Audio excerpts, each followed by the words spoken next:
বৈষম্য বিরোধী ছাত্র আন্দোলনের সদস্যদের সঙ্গে নিয়ে রোববার রাতে গাজীপুরের শ্রীপুরের মাটির মসজিদ এলাকায় অভিযানে যায় পুলিশ। পঞ্চমতলা ভবনের চতুর্থ তলায় সিরাজগঞ্জ ৬ আসনের সাবেক সংসদ সদস্য চয়ন ইসলামের সন্ধান মেলে। গ্রেফতার করা হয় তাকে।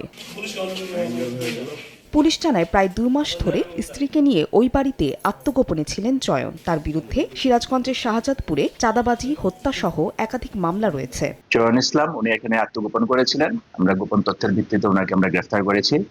ওনার বিরুদ্ধে সিরাজগঞ্জে একাধিক মামলা রয়েছে। এছাড়া গাজীপুর মহানগর ও জেলা এলাকায় অভিযানে ধরা পড়েছে ১০০ জন। আমাদের গোয়েন্দা কার্যক্রম চলমান আছে। আমাদের গোয়েন্দা এরকম কোনো গোয়েন্দা তথ্য যদি আমরা পাই, সে অনুযায়ী আমরা আমাদের পরবর্তী অপারেশন কার্যক্রম পরিচালনা করব। এর আগে অপারেশন ডেভিল হান্টের প্রথম দিনে সারা দেশে ১৩০৮ জনকে গ্রেফতারের খবর জানায় পুলিশ সদর দফতর। সময় সংবাদ, গাজীপুর।